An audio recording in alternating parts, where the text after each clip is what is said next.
Kristen berjuang menggaungkan Kristen agama kasih. Sisi lain kemudian Allah menutup itu semua dengan memperlihatkan bagaimana gereja-gereja mengkawinkan antara sama jenis. Salam satu Tuhan. Para sahabat, dukung semua ya channel Densa News Muslim. Di like, di subscribe, di share sebanyak mungkin untuk supaya mencegah sahabat-sahabat kita di luar sana tidak terpengaruh terhadap pemurtadan. Kami umat Islam wajib hukumnya mengenal nama Isa atau Isa alaihi salam yang diutus oleh Allah kepada Bani Israel. Wajib, nggak boleh tidak. Tidak sah imannya seorang Islam kalau tidak beriman kepada para nabi, termasuk beriman kepada Isa alaihi salam. Seperti itu Ibu. Iya. Buka. Silakan. Iya. Saya sudah bisa paham, tapi ya itulah selama ini yang saya baca di Alkitab, ada sisipan kayak gitu. Iya Ibu. Tapi saya boleh tanya? Silakan. Dengan senang hati. Ya gini, kan banyak sedengar orang Kristen bilang bahwa maaf ya, Muhammad itu tidak ada, katanya tidak ada apa ya, dia bersaksi dirinya sendiri gitu. Iya. Sedangkan saja Yesus ada saksinya, ada yang melihat. Tapi mereka tidak itu, apalagi katanya Muhammad itu tidak ada saksinya. Dia bersaksi dirinya sendiri begitu. Itu bagaimana? Benar atau bagaimana, atau salah? Baik Ibu, bagi kami umat Islam, sebuah kebenaran itu tidak perlu pengakuan dari orang. Misalnya nih, Bang Suma dapat prestasi dari kantor. Saya nggak butuh pengakuan tetangga, saya nggak butuh pengakuan siapapun. Dan tanpa pengakuan mereka, prestasi itu, penghargaan itu benar-benar ada di genggaman saya. Kebenaran itu tidak perlu saksi. Seperti contoh yang sering saya uraikan, ada seorang anak dibunuh di tempat yang gelap. Pembunuhnya melakukan dengan sangat terlatih, sampai-sampai tidak ada yang mencium kejadian tersebut. Anak itu benar-benar dicincang, ya, kemudian dibunuh, dikubur, entah di mana dibuang. Berjalan waktu 1 tahun, 2 tahun, 3 tahun, 4 tahun, 5 tahun, tak ada yang melihat itu. Orang tuanya hanya mengatakan anakku hilang entah kemana. Sudah ikhlas karena udah 10 tahun yang lalu kejadiannya. Pertanyaannya, apakah kejadian itu menjadi tidak benar? Karena tidak ada yang menyaksikan. Tetap aja betul. Makanya kami umat Islam itu, pedoman kami hanya Quran. Lakinillahu yashhadu bima anzala ilaika anzalahu bi ilmi. Allah menjadi saksi atas Nabi Muhammad yang kepadanya diberikan Al-Quran. Allah menurunkan dengan ilmunya. Wal malaikatu yashhadun wa kafa billahi syahida. Dan para malaikat pun menyaksikan itu. Dan cukuplah Allah yang menjadi saksi. Jadi kebenaran itu tidak perlu banyak saksi. Mau dia 1 saksi, 2 saksi, itu tak masalah. Kebenaran itu mutlak kebenaran. Justru satu kebohongan yang dipaksakan untuk menjadi benar, maka harus butuh kesaksian-kesaksian palsu. Semakin banyak saksi itu justru semakin mencurigakan. Ini kok banyak kali saksi, tapi nggak ada satupun nama yang bisa disebut. Contoh, ketika Lukas menerima pemberitaan, dikatakan malaikat datang kepada mereka, disaksikan oleh banyak gembala di padang rumput. Ditanya, siapa nama gembalanya? Banyak namanya, pokoknya banyak. Satu aja sebutkan. Pokoknya banyak. Satu aja, pokoknya banyak. Siapa saksi melihat Lukas bertemu dengan Yesus? Pokoknya banyak. Siapa saksi melihat Yesus bertemu dengan Paulus? Pokoknya banyak. Siapa yang saksi melihat kemudian Markus bertemu dengan Yesus? Pokoknya banyak. Intinya apa? Percaya aja. Kalau Al-Quran tidak. Al-Quran itu Allah yang menjadi saksi. Orang yang sesaman dengan Rasulullah, istrinya, pamannya, mertuanya, sepupunya, pamannya, tantenya, semua jadi saksi. Apa buktinya? Sejazirah Arab Islam. Berarti mereka penikmat daripada kebenaran Al-Quran. Kalau Al-Quran itu tidak betul, sehari, 2 hari, 3 hari sepeninggal beliau, Arab kembali murtad. Tetapi selama beliau berdakwah, selama beliau menyampaikan risalah Islam, berpuluh tahun, Nabi Muhammad, mereka lihat orangnya terpercaya, orangnya tidak punya cacat, orangnya tidak pernah bohong. Apa yang dilakukan betul-betul memperlihatkan akhlak yang baik. Hanya orang-orang yang membenci mereka, yang tidak sesaman dengan beliau, yang membenci dia, yang tidak sesaman dengan beliau, yang tidak pernah bertemu dengan beliau, yang tidak pernah bersentuhan dengan beliau, yang ngarang-ngarang cerita untuk menjelekkan beliau. Kejelekan beliau, kalau ada kejelekannya, belum sampai ke Indonesia, orang Arab jauh lebih dulu tahu. Keburukan beliau, kalau betul-betul beliau adalah buruk, pembohong, maka sampai ke Indonesia. Tetapi kemudian orang-orang Arab kemudian yang pertama kali menolak apa yang beliau sampaikan. Selayaknya Lukas, selayaknya Paulus, selayaknya Markus ditolak di tempat di mana dia itu menulis. Artinya penulis-penulis Bible ini orang-orang yang tidak dipercaya. Lalu kenapa kemudian tulisan mereka laris? Tulisannya laris karena Romawi kuno, Yunani kuno itu sudah memiliki aliran kepercayaan Hinduisme, Hellenisme, Politeisme, tapi mereka tidak punya kitab. Begitu ada penulis-penulis yang tadi menghadiahkan kitab kepada mereka, haluluda, mereka kemudian punya kitab. Karena mereka punya kekuatan, kitab yang dianggap suci. Kerajaan Romawi siapa yang tak kenal? Imperium Romawi siapa yang tak kenal?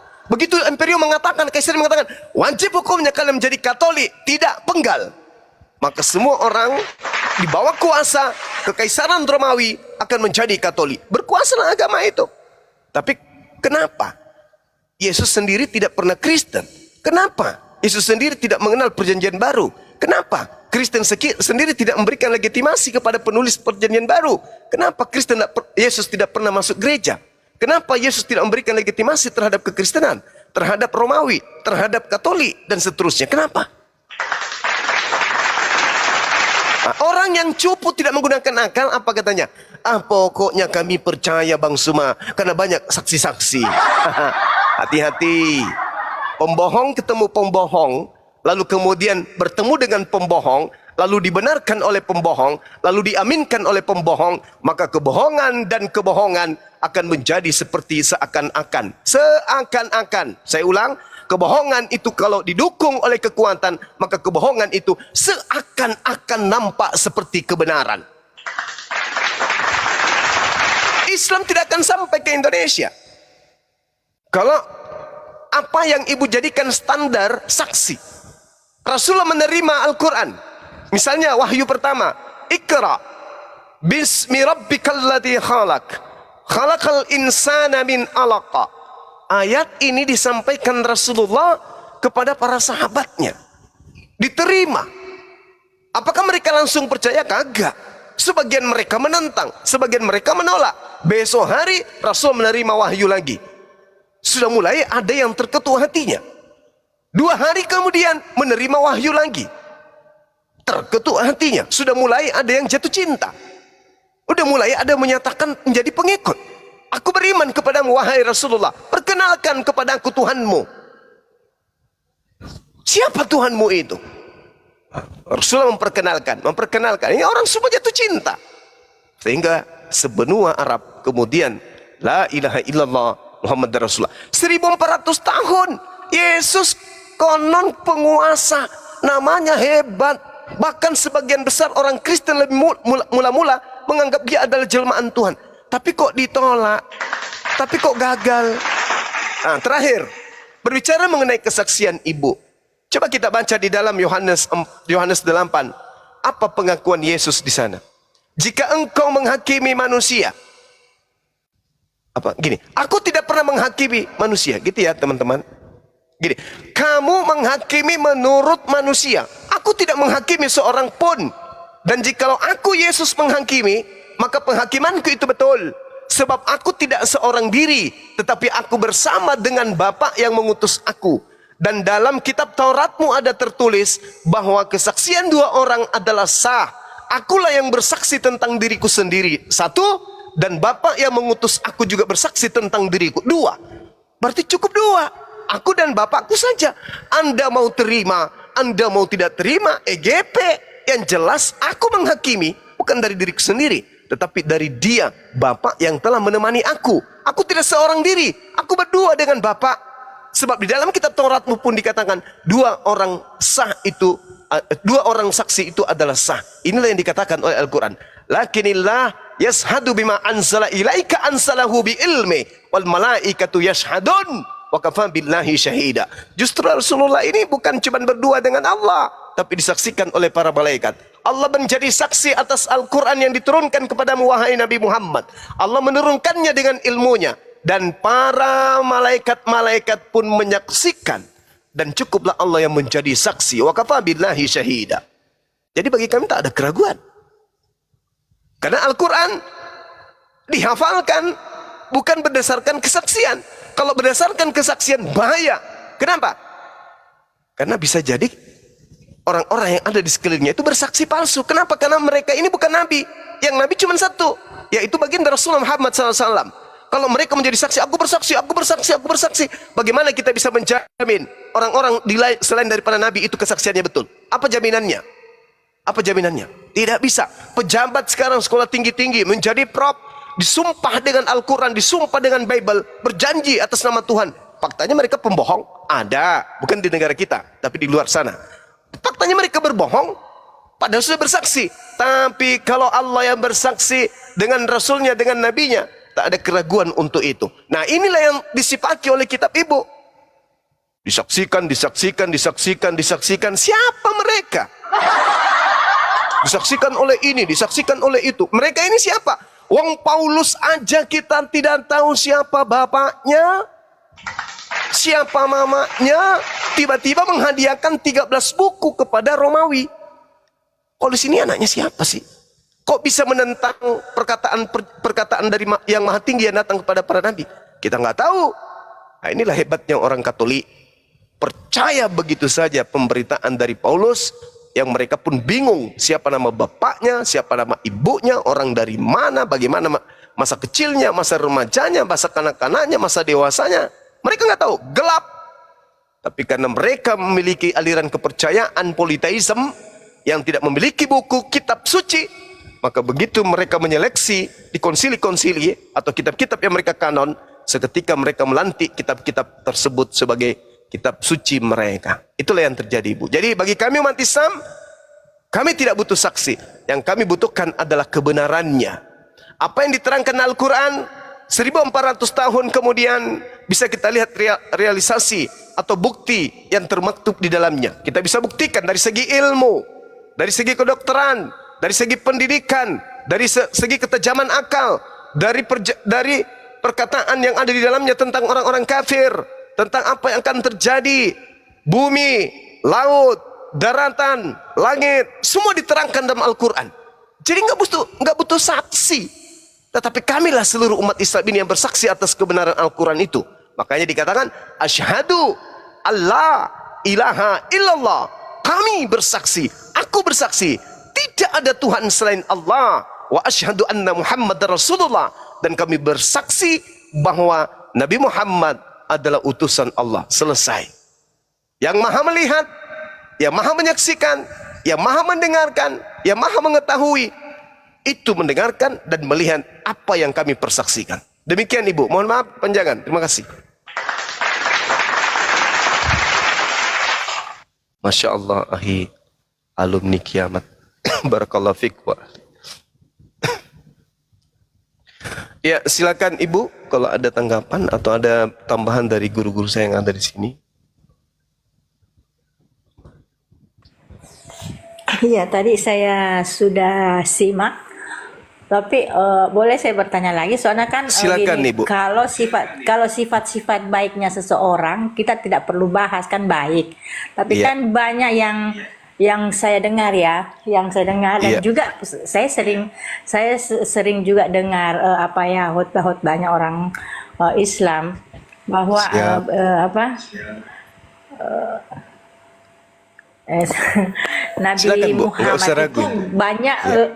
ya banyak hal-hal yang negatif yang dia bikin. Jadi saya pikir begini, kalau saya ikut Muhammad ini, tapi kok saya dengar sifat-sifatnya banyak yang tidak bagus, gitu.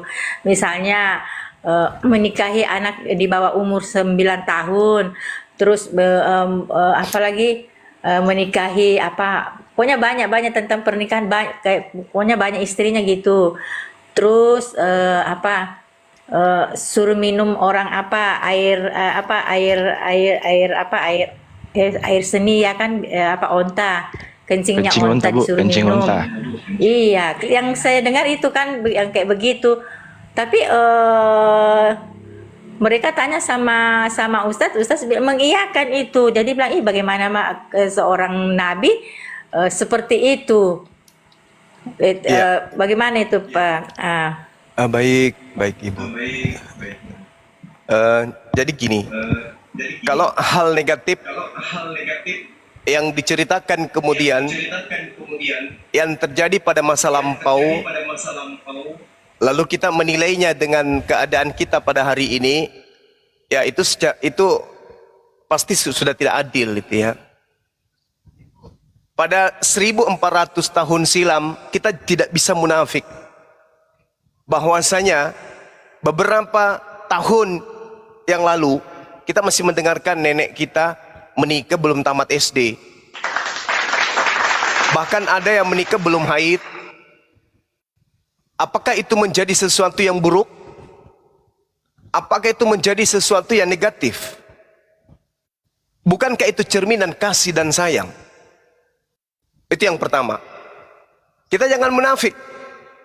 Siapapun kita di negara ini itu pernah mendengarkan orang-orang terdahulu nikah belum haid, nikah baru kelas 4 SD, kelas 5 SD, baru kelas 6 SD sudah nikah. Tamat SD langsung nikah. Itu udah biasa itu. Apatah lagi mereka yang hidup di padang gurun. Wanita-wanita Arab itu wanita yang kuat. Mereka punya tulang-tulang yang kuat. Mereka punya tulang-tulang yang besar. Tidak sama seperti tulangnya kita orang Asia. Mereka orang padang pasir, padang gurun, yang diberikan fisik biologis yang luar biasa, tangguh. Tidak sama seperti kita. Jadi kalau Rasulullah Muhammad sallallahu alaihi wasallam melalui riwayat lemah, karena salah satu hadits yang digunakan untuk menyerang Islam itu, salah satu perawihnya di sana, sanadnya itu adalah orang yang sudah pikun, yang menulis di Irak, bukan di TKP, di tempat kejadian. Urwah, itu dia. Lalu kemudian, kalau menikah anak kecil pada masa itu, bukan anak kecil, usia dini 6 tahun, pada masa itu adalah satu pelanggaran dalam pandangan bangsa Arab. Lalu bagaimana dengan orang Yahudi yang menikah usia 3 tahun?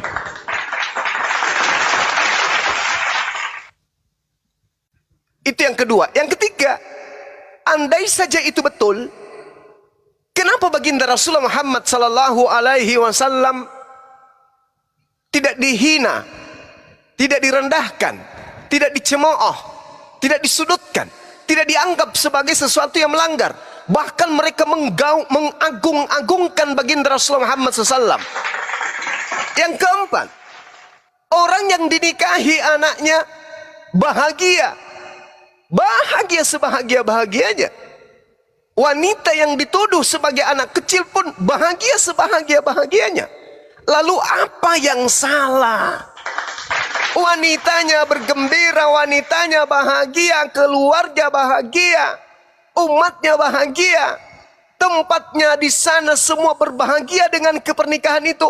Lalu siapa kita yang seakan-akan melihat itu adalah suatu keburukan? Mari kita jujur menyikapi. Kita jujur menyikapi. Ada yang disebut histori, sejarah. Pada perang Uhud, perang Badar, syarat untuk mengikuti perang itu, wanita ataupun pria wajib minimal 15 tahun. Siti Aisyah ikut pada perang tersebut. Berarti usianya sudah 15 tahun. Sedangkan menurut sejarah perang Badar, baginda Rasulullah Muhammad sallallahu alaihi wasallam belum menikahi ibunda Siti Aisyah. Artinya bahwa Siti Aisyah ikut perang 15 tahun usianya dan statusnya belum dinikahi oleh baginda Rasul Muhammad sallallahu alaihi wasallam. Maka hadis tadi tertolak demi sejarah kebenaran. Itu poinnya. Yang kelima, Siti Aisyah difitnah, Rasulullah difitnah sebagai pelaku pedofil. Yang disebut pedofil adalah orang yang mengalami kelainan apa itu? Kelainan seks, kelainan birahi. Itu pedofil, kecenderungan bersyahwat, bernafsu terhadap anak-anak.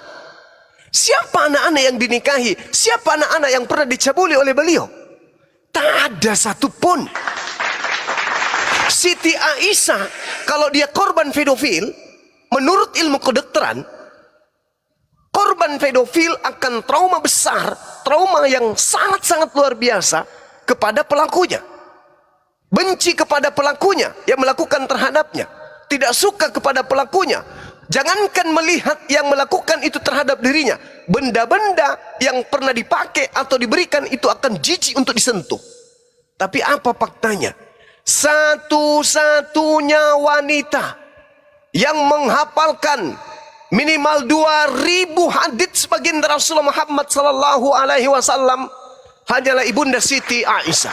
Subhanallah. Bagaimana mungkin korban pedofil menghafalkan setiap kata yang terungkai, yang terurai kemudian menjadi sebuah kalimat, di mana kalimat itu justru adalah hadis ucapan Rasulullah Muhammad sallallahu alaihi wasallam. Mana tuduhan mereka? Itu yang kelima. Yang keenam, ini yang perlu dipahami oleh saudara-saudara di luar daripada Islam.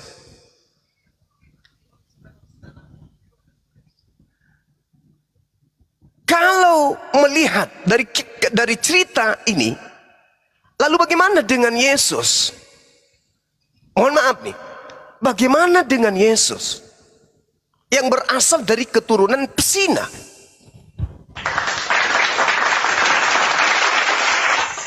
Bagaimana dengan Yesus? Dia anak Daud, katanya Lukas 2:11. Bahkan berasal dari sperma Daud. Roma 1 nomor 3. Roma 1 nomor 3 atau Roma 3 nomor 1. Yesus itu berasal dari spermato Daud. Dari benih Daud. Daud di dalam Bible diceritakan sebagai pesina. Mengintip istri orang lagi mandi. Lalu melakukan tindakan yang tidak senonoh. Lalu memerintahkan suami wanita tersebut ikut perang. Meninggal dia. Lalu diambilnya Bersyeba ini sebagai istrinya. Ya kalau sah. Ya kalau hanya sebagai gonde. Sebab di dalam Bible, Nabi Daud itu memiliki ratusan gonde. Begitu juga Salomo. Lalu bagaimana dengan Rifka? Yang dinikahi dengan Ishak. Benar ya? Menurut tradisi Yudaism, beliau menikahi Ribka di masa Ribka masih berusia berapa tahun? Ada yang tahu berapa tahun? 3 tahun. 3 tahun. Itu nyatu sama perut itu bolongnya tuh. Ini apa ini? Jadi hal-hal kayak begini sengaja disuntikkan otak-otak orang supaya mereka semakin jauh dari Islam, agar mereka tidak keluar dari komunitas yang mempersembahkan 10% dari harta mereka setiap bulannya. Maka disuntikkan tuduhan-tuduhan yang keji terhadap baginda Rasul Muhammad sallallahu alaihi wasallam. Itu yang pertama. Yang kedua, terkait dengan minuman air kencing, kencing ontah dan seterusnya.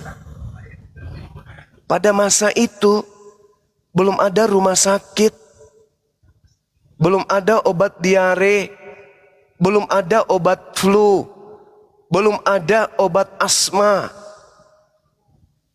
Kemudian ada pendatang masuk di kota di mana Rasulullah Muhammad SAW ada berdiam pada masa itu. Beliau sakit. Lalu Rasulullah arahkan, kamu ke sana, minum air kencing ontah dia supaya engkau sembuh. Apa yang terjadi?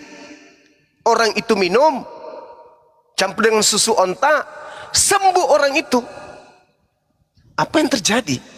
Itu berlaku hanya oknum tersebut, bukan diperintahkan kepada umat Islam. Wahai umat Islam, minumlah kencing onta. Tak ada itu dalilnya, tak ada. Itu hanya kejadian pada masa itu, berlaku hanya pada si fulan itu aja. Tetapi apa yang terjadi? Menurut penyelidikan para pakar, kencing atau seni onta itu bisa membunuh bibit-bibit kanker. Rupa-rupanya ada manfaatnya. Lalu bagaimana kalau dibandingkan dengan Yehezkiel 4:12 atau Yehezkiel 4:15? Firman Tuhan kepadaku, berikanlah kotoran lembu atau kotoran manusia, hendaklah kemudian kau membakar rotimu, makan roti yang kau bakar di atas tai kering manusia. Ini apa ini? Ini perintah. Maka makanlah roti itu seperti jelai yang bundar, dan engkau harus membakarnya di atas kotoran atau tai manusia yang sudah kering di hadapan mereka. Ini kenapa saudara-saudara Kristen tidak perhatikan? Ini perintah. Yehezkiel 4:12. Makanlah roti itu yang kau bakar di atas tai manusia. Jadi tai kering dibakar, di atas tai kering ini akan ditaruh roti untuk dipanggang. Jadi pemanggangan roti yang berasal dari bara tai kering. Kenapa Kristen tak lakukan? Kalau itu yang dijadikan sebagai acuan. Sayangnya kami umat Islam tidak disibukkan dengan menghujat, dengan mencari data-data seperti ini. Belum lagi di data lain, seperti orang yang makan tainya sendiri dan minum kencingnya sendiri yang ada di atas tembok, di atas pagar. Ada itu dalam Bible. Yesaya 36:12. Yesaya 36. Coba. Tapi kami tidak menghabiskan waktu untuk mencari itu, enggak. Kenapa? Kebenaran tetaplah akan menjadi kebenaran, dan kejahatan, keburukan akan tampak seperti keburukan meskipun orang berupaya menampakkan yang baik-baik. Sehebat apa kemudian gaungan agama Kristen, agama kasih? Sehebat apa? Tapi tidak bisa. Tidak bisa. Sehebat apa kemudian Kristen disebut sebagai agama kebenaran, tapi tidak bisa. Muncul upaya-upaya Kristen untuk mengiklankan agamanya sebagai agama benar, tapi Tuhan berkata lain. Muncul orang yang memproklamirkan Kristen agama benar, tapi muncul di benua lain orang-orang Kristen sendiri mencetak Bible yang khusus untuk kaum Gehei. Orang Kristen berjuang menggaungkan Kristen agama kasih. Di sisi lain kemudian Allah menutup itu semua dengan memperlihatkan bagaimana gereja-gereja mengkawinkan antara orang-orang yang sama jenis. Bahkan mereka kemudian memiliki komunitas dan sekte, yang mana sekte itu adalah sekte orang-orang sesuka sesama jenis. Tuhan membuka aib itu semua. Bagaimanapun Islam dihujat, direndahkan, dihinakan, Allah membalasnya dengan sendiri dari orang Kristen itu sendiri yang memperlihatkan pertontonan seperti itu. Jadi tidak perlu kemudian kami mencari data-data, kecuali ada yang bertanya, kenapa di Islam gini dan seterusnya.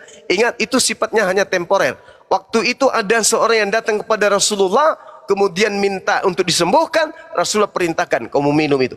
Itu hanya sesuai pada kondisi itu, bukan diperintahkan untuk selanjutnya. Berbeda dengan Yehezkiel 4:12 ini. Memang perintahnya untuk makan roti yang dibakar dari hasil tai kering, dari pembakaran tai kering manusia. Artinya kalau ini diikutin, maka orang Kristen kalau berak itu tidak boleh di kloset. Orang Kristen itu harus menyimpan nya di piring, atau di wajan, atau di apa itu, baki, atau di apa ini, tempat-tempat piring lah, piring. Untuk apa? Untuk dijemur, biar dikeringkan. Nampan Bunda, nampan ya, nampan. Ya, tampan. Untuk dikeringkan. Habis itu sudah dikeringkan, ditumpuk di lemari. Sebagai apa? Sebagai alat pembakaran roti ketika mereka ingin makan roti. Itu yang celaka kalau musim hujan, susah mengeringkan. Jadi menumpuk. Orang Kristen ini kan kalau, sorry ya, semacam Pak Bom itu kan 6 kali berak satu hari. Beraknya itu 3 kilo minimal. Nah ini bahaya kalau musim dingin, musim hujan. Mau di mana dijemur tainya Pak Bombo itu? Ya saya kira begitu Ibu. Mohon maaf ketika ada kata-kata yang kurang berkenan. Memang orang yang hanya mendengarkan ciutan tentang Islam, yang tidak belajar tentang Islam kepada sumbernya, ya begitulah adanya. Terima kasih atas pertanyaan Ibu. Tapi Ibu jangan mengikuti yang tadi yang saya katakan, tiba-tiba besok Ibu mengajak orang-orang untuk mengeringkan kotoran. Jangan, silakan Ibu. Ya enggaklah, tentunya yang saya petik yang baik, yang tidaklah. Itu. Masya Allah, iya Ibu, silakan. Cuma nanti capek ini kalau saya bertanya lagi, nggak capek? Enggak Ibu, biar Tanya aja Bu, nggak apa-apa. Ntar dikik balik, nggak apa-apa. Ini juga ada seorang ustadz, makanya saya ragu karena ustadz sendiri yang bilang kan gitu. Dia bilang gini, videonya lagi viral itu kalau nggak salah, bahwa Al-Quran itu 75% diambil dari kitab suci Alkitab, dan dia bilang begitu. Jadi cuma 25% itu ditambah-tambah katanya. Ini seorang ustadz ada lagi viral itu bilang, oh begitu ya. Ustadz siapa namanya Bu, izin Bu? Diambil dari kitabnya orang Kristen. Ustadz siapa namanya Bu? Izin. Ada sih, saya ada itu, tapi saya tidak bisa buka. Ada saya simpan. ya boleh saya tanggapi ya Bu ya. Iya Bu. Ya baik. Jadi kalau ada ustadz yang mengatakan itu, mungkin yang mendengarkan ini yang kurang nangkap, atau bisa jadi ustadznya ini seperti Pendi Aceh mungkin ya, semisal itu. Karena kalau dikatakan Al-Quran itu diambil dari Bible, itu mustahil. Karena baginda Rasulullah Muhammad sallallahu alaihi wasallam itu tidak pernah membaca kitab-kitab terdahulu. Tidak ada kemudian sejarahnya Rasulullah itu membaca kitab terdahulu. Al-Quran menyatakan, A'udzubillahi minasyaitonirrajim, walaqad arsalna rusulan min qablika minhum man qasasna alaik wa minhum man lam naqsus alaik. Wa ma kana li rasulin ayati bi ayati illa bi isnillah. Tolong tegur saya kalau saya salah baca ayat. Dan sungguh kami telah mengutus beberapa rasul sebelum engkau wahai Nabi Muhammad. Di antara mereka ada yang kami ceritakan kepadamu, dan di antara mereka ada pula yang tidak kami ceritakan kepadamu.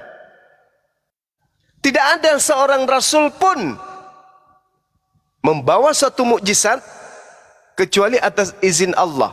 Artinya apa yang dituliskan oleh para sahabat, yang dihafalkan oleh para sahabat, yang bersumber dari Rasulullah, semua itu adalah hal yang diceritakan oleh Allah terkait dengan nabi-nabi yang terdahulu atau utusan-utusan terdahulu.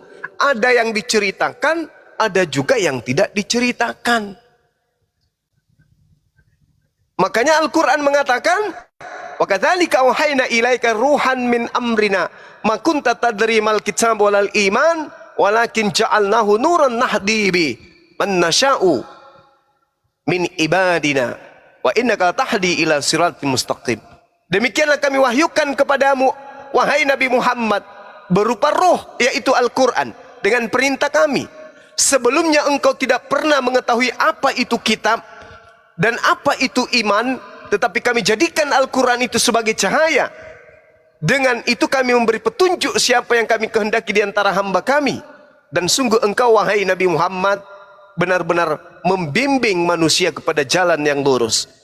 Jadi Rasulullah itu tidak pernah membaca kitab terdahulu, menyadurnya masuk ke dalam Al-Quran. Kalau itu terjadi, dengarkan saya wahai saudara-saudara muslim, kalau tuduhan itu terjadi, maka Al-Quran akan mengalami revisi-revisian. Kok bisa? Ya, karena disusun berdasarkan hasil penyelidikan, karena disusun dari hasil jiplak kitab orang lain, karena disusun dari hasil pengajaran dari orang lain. Alhamdulillah, Al-Quran sepenuhnya adalah wahyu Allah, sehingga Al-Quran 1400 tahun tidak pernah mengalami revisi. Nah, ini yang terjadi kemudian. Ini fakta, ini real, ini realita yang ada. Jadi kalau ada yang mengatakan bahwa Rasulullah itu mengambil dari kitab terdahulu, itu keliru. Mungkin yang dimaksud kisah-kisah. Nah, kisah itu datang dari Allah. Walaqad arsalna rusulan min qablika minhum man qasasna alaik wa minhum man lam naqsus alaik. Sebagian aku ceritakan, sebagian tidak aku ceritakan. Jadi kalau ada kesamaan, itu karena sang sumber, yaitu Allah, yang mengutus dan yang menyaksikan para nabi dan rasulnya, menceritakan kembali kepada baginda Rasulullah Muhammad sallallahu alaihi wasallam sebagai rasul dan penutup para nabi. Coba kita lihat di dalam Al-Quran surah An-Nahl, sahabat-sahabat muslim yang ada di bawah. Ini sudah sering kita sampaikan. Allah subhanahu wa ta'ala menjelaskan kemudian, a'udzubillahi minasyaitonirrajim, qul nazzalahu ruhul qudusi min rabbika bil haqqa liyutsabbital ladzina amanu wa hudaw wa busyra lil muslimin.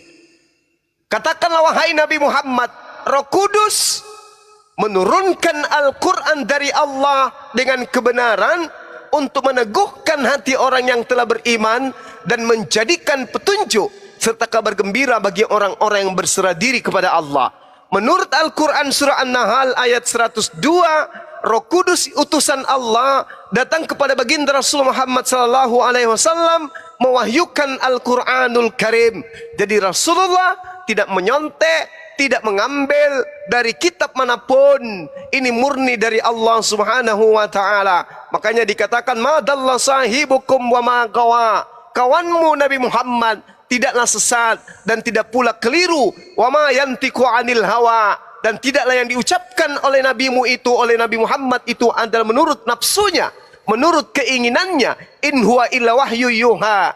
Tidak lain yang dilisankan oleh Rasulullah yang berupa wahyu itu hanyalah wahyu yang diwahyukan kepadanya melalui Allamahu Syadidul Quwa, melalui Roh Kudus yang sangat kuat. Kalau Rasulullah sesuai dengan tuduhan itu, berarti dia butuh kelas, dia butuh pertemuan, dia butuh murid-murid, dia butuh kemudian intel, dia butuh asisten, dia butuh orang yang bisa bahasa Ibrani, dia butuh orang yang bisa bahasa Yunani, dia butuh orang yang bisa bahasa Aramaik, lalu menyusunnya kemudian, lalu tersusun. Setelah tersusun, diselidiki lagi, setelah diselidiki ada kekurangan, ditambah lagi, setelah ditambah ada kekurangan, dikurangi lagi, ditambahi lagi, ditambah lagi, dan seterusnya. Alhamdulillah, itu tidak disifati oleh Al-Quranul Karim. Maka wajib kemudian umat Islam itu berbangga. Kenapa? Karena hasil penyelidikan itu akan membuahkan seperti apapun kesempurnaannya, tetap saja akan terdapat kekeliruan. Itu pasti. Coba kita lihat di dalam Lukas 1. Data nomor 1 dan seterusnya. Apa yang dikatakan di sana? Theophilus yang mulia. Banyak orang yang berusaha menyusun suatu berita tentang peristiwa-peristiwa yang telah terjadi di antara kita. Seperti yang disampaikan kepada kita oleh mereka. Mereka siapa? Tanda tanya botak. Yang dari semula adalah saksi mata. Siapa saksi mata tersebut? Dan sebagai pelayan firman. Siapa pelayan firman tersebut? Karena itu, setelah aku menyelidiki, penulis Lukas melakukan penyelidikan. Ibaratnya mahasiswa yang lagi nyusun skripsi. Karena itu, setelah aku melakukan penyelidikan atas segala peristiwa itu dengan seksama dari asal mulanya, maka aku mengambil keputusan untuk membukukannya dengan teratur bagimu, supaya engkau dapat mengetahui bahwa segala sesuatu yang diajarkan kepadamu itu adalah sungguh benar. Jadi ini seperti surat kabar ini. Surat kabar sebelum kemudian sampai di meja redaksi itu diselidiki, diteliti, diolah, kemudian disusun kata-katanya, dipermak informasinya. Habis itu masuk ke meja redaksi. Habis itu diterbitkan, diseleksi dulu. Ya, diseleksi. Ini tak benar. Ini udah bagus ceritanya nih. Ini coba ditambahi sedikit ini supaya agak-agak ini. Ini supaya nampak sedih-sedihnya, kamu pasangi, kau tambahi 2 kata, 3 kata dan seterusnya. Itu hasil penyelidikan. Bukan firman Tuhan. Berbeda dengan baginda Rasulullah Muhammad SAW. Tidak ada muridnya yang melakukan penyelidikan. Tidak ada sahabatnya yang pernah sekolah jauh-jauh sampai ke Yunani, ke Romawi. Nggak ada. Tidak ada muridnya punya titel dokter, punya titel ahli kitab. Nggak ada. Berbeda dengan orang Yahudi, berbeda dengan orang Farisi. Mereka bergelar ahli kitab. Tapi apesnya, katanya ahli kitab. Ahli mobil, ahli kunci, ahli semua ahli penyakit, ahli vitamin, itu mereka ahli. Ini ada yang disebut ahli kitab katanya. Tapi anehnya, kitabnya hampir setiap saat direvisi. Saya kira begitu. Sedangkan Rasulullah hanyalah bergelar orang yang dipilih sebagai nabi dan rasul di kalangan bangsa ummi. Bangsa ummi artinya bangsa induk, bangsa yang buta terhadap kitab-kitab terdahulu. Tidak mengerti apa itu Taurat, apa itu Zabur, apa itu Mazmur, apa itu Daniel, apa itu Yesaya, apa itu Yeremia. Tidak ngerti. Sahabatnya tidak ngerti. Rasulullah tidak ngerti. Umatnya nggak ngerti. Nggak paham. Nggak ada yang paham. Tapi seketika kemudian hukum Tuhan menyala-nyala berasal daripada gurun paran. Dari mana itu? Dari Arab Saudi. Sesuai nubuatan Ulangan 33 nomor 2 yang menjadi simbol berdirinya apologet Islam Indonesia. Silakan. Ibu, mohon maaf kalau kepanjangan.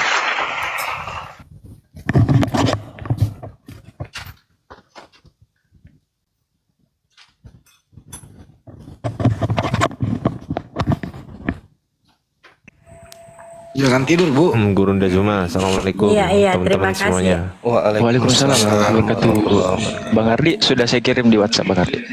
Ngirim apa? Bang. Tanda tangan. Oh, pikir uang. Bah. Siap. Lanjut Ibu. Positif, lanjut. Uang peninggalan Belanda mau. Bisa dijadikan kalung. Terima kasih Bang Ya, Junior. terima kasih. Terima kasih Ibu. Terima kasih. Mungkin sampai di sini dulu ya, saya punya pertanyaan. Terima kasih Ibu positif. Masya Allah. Ibu sehat terus ya Bu ya. Panjang umur. Senantiasa Amin. belajar dan belajar ya. Silakan belajar, dalami Bible baik-baik. Mudah-mudahan besok bisa jumpa lagi dengan kita di sini Ibu. Kalau ada kata yang kurang berkenan, maafkan saya. Saya manusia biasa, sama seperti Ibu juga. Kadang hilaf, kadang salah. Kita saling memaafkan. Tugas saya hanya menyampaikan, tugas saya hanya memberi peringatan. Mau nerima, alhamdulillah. Tidak terima juga nggak apa-apa. Silakan Ibu, ini udah pukul 00:30, saatnya mungkin Ibu untuk beristirahat. silakan. Iya, iya, makasih. Saya turun dulu ya. Iya, silakan Ibu. Bu, ntar dulu, Bu. Ya, makasih penjelasannya. Bu, jangan meninggalkan diriku, Bu. Saya belum ke Ibu nih.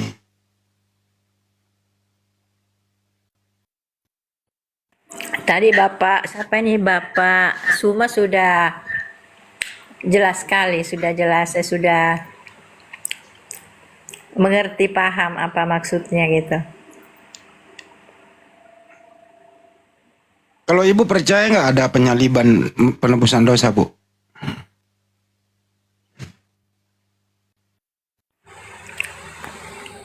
Kalau penyaliban tidak, cuman kan di Alkitab kan itu penyaliban itu kayaknya ditambah sih.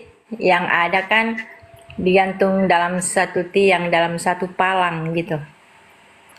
Makanya di rumah saya tidak ada salib karena saya nggak percaya kalau ada salib. Oh, jadi menurut Ibu anaknya Maria itu tidak pernah belum mati sampai saat ini. Dia kan diangkat ke surga kan, dia kan ada di surga kan, duduk di samping kanan Bapa. Jadi nggak melalui proses mati dulu 3 hari dikubur gitu ya?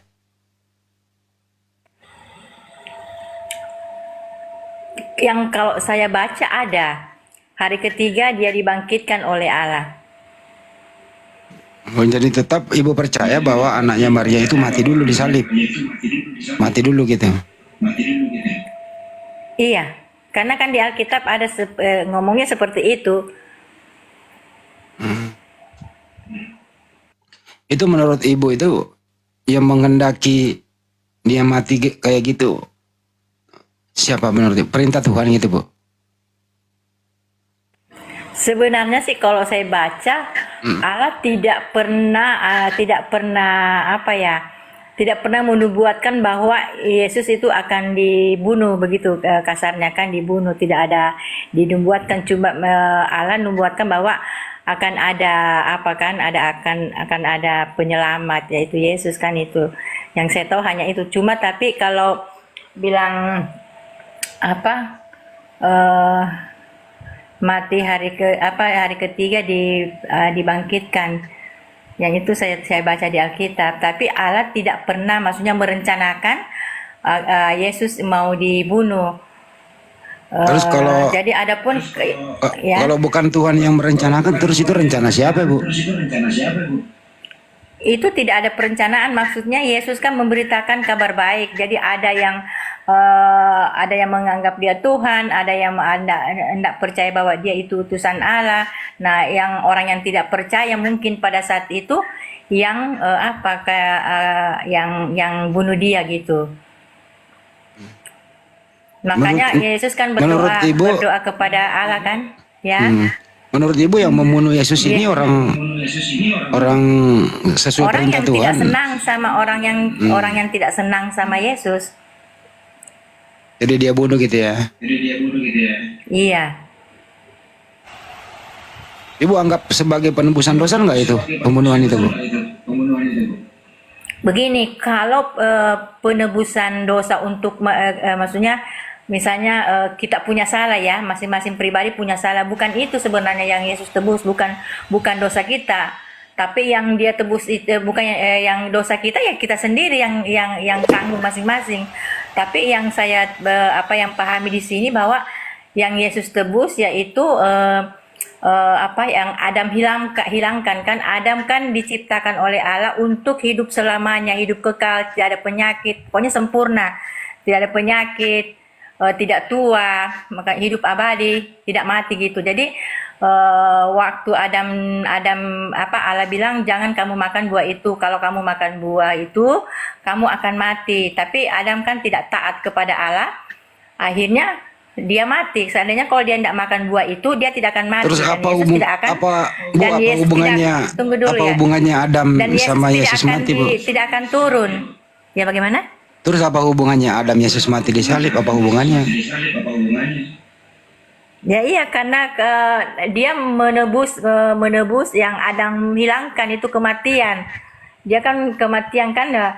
Jadi yang Yesus tebus itu bukan dosa kita yang tanggung masing-masing. Jadi misalnya kalau Adam tidak makan buah itu, Yesus tidak akan diutus ke bumi ini. Karena Adam yang bikin Kok bisa kematian nyambung itu, ya? makanya ya. Kok bisa nyambung antara Adam sama Yesus ya, Bu ya? Iya, kalau misalnya Adam tidak melanggar perintah Allah, dia taat kepada Allah, Yesus tidak akan diutus ke dunia ini. Karena kan kalau Yesus gagal, maksudnya tidak memenuhi, kan Yesus berdoa kan di Taman Getsemani bahwa dia berdoa, tapi dia bilang begini, walaupun dia berdoa itu bukan kehendakku tapi kehendak Bapa di Ya surga. udah menurut Ibu. Jadi dia udah Bu, juga, cukup Bu, tengah malam. Menurut Ibu, dia Yesus juga gini, Pak. menurut Ibu Yesus harus mati Dia atau juga tidak? Ya dia harus seperti itu, dia harus menaati Allah. Kalau dia Oke. tidak taat berarti dia gagal. Berarti Tidak ada menurut Ibu Yesus mati di tiang salib itu kehendak Tuhan. Bukan kehendak Allah itu. Terus kehendak siapa, Bu? Orang yang tidak senang sama dia, akhirnya dia bunuh gitu. Jadi Yesus hanya pasrahkan ke hidupnya toh.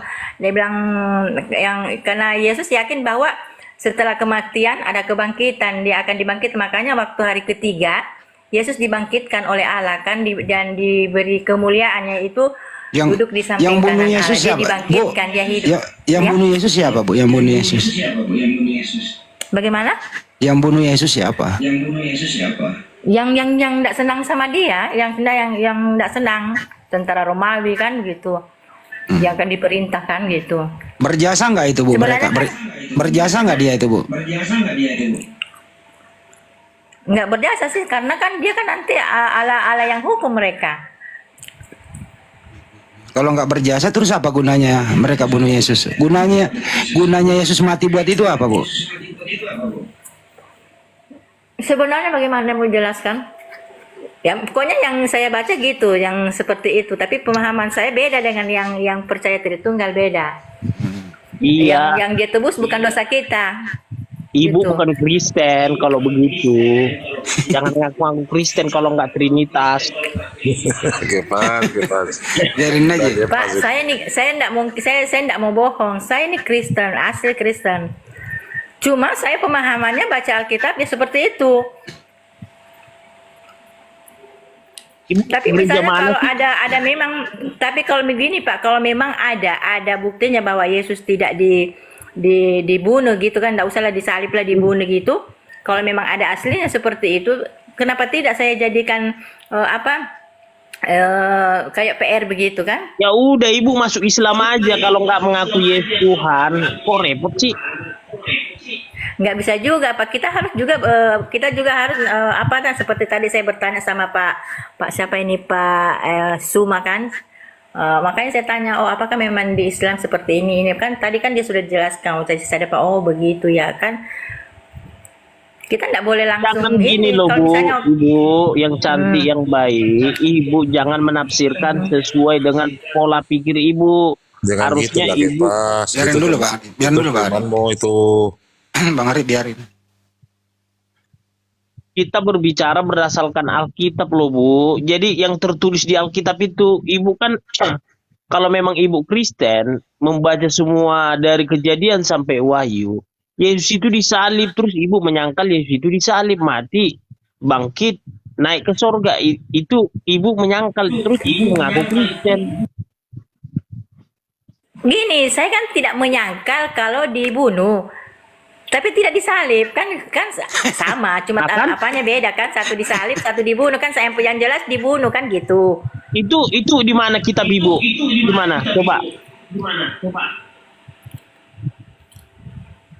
Ada itu saya tidak bawa Alkitab. Di Aduh. Keluaran itu bahwa Yesus Bukan di Keluaran. Yesus itu mengenai perjanjian baru dari Matius sampai Wahyu. nanti kan kata salib itu ada di perjanjian baru kan, waktu perjanjian lama kan tidak ada. Ya kalau di perjanjian lama ya nggak ada lah ya, orang Elohim Yahweh Ya belum turun iyalah. di bumi. Sedangkan Yesus kan disalib di perjanjian lama ya, dipantek kan dia. dia digantung dalam satu tiang atau satu palang, bukan. Kalau satu palang kan Pak cuma satu-satu kan. Kalau kan salib kan dua, satu melintang, satu berdiri. Kalau palang kan cuma satu. Betul Ibu ini, betul Ibu ini, betul. Jangan gini loh Bu. Ibu jangan menyamar atau ibu agama Buddha, Hindu gitu loh. Pak, apa untungnya saya menyamar? Apa untungnya saya bertanya kalau saya Gak masalah menyamar? untungnya. Ibu nggak punya dasar. Kan kalau kami Kristen Trinitas, Yesus itu disalibkan, mati dan dikuburkan, Nah, saya bangkit tanya pula dari Bapak, antara orang mati. saya tanya Bapak, kalau misalnya punya data, kata-kata Tritunggal ada nggak di Alkitab? Kan nggak ada. Jadi ibu gerejanya nggak ada dibilang Yesus mati di kayu salib, bangkit pula dari antara orang mati, duduk di sebelah kanan Allah Bapa. Emang nggak ada? Ya, saya kan berdasarkan Alkitab, bukan berdasarkan gereja. Bukan, dia di Alkitab kan itu berdasarkan yang diambil dari Alkitab. Gimana sih? Iya, saya kan ambil di apa kan waktu Yesus dibunuh kan bukan disalib Pak, di satu apa tiang, satu palang gitu. Ada ngawur ibu, ngawur nggak Kristen ibu, nggak Kristen ibu. Terus saya mau bilang bagaimana kalau di Perjanjian Lama bilang begitu tidak ada kata salib, kan begitu. Betul Emang Ibu ini. ibu Betul, gereja ini di mana? pas. Ibu gereja di mana? GBI, karismatik. Pas betul Ibu ini. Di Bible itu nggak ada kata salib. Aduh, Nggak ada, nanti di Perjanjian Lama baru mereka taruh salib situ. Sedangkan di Perjanjian Lama kan bilang dalam satu tiang, dalam satu palang, artinya satu. Kalau kan salib kan dua, satu melintang, satu berdiri.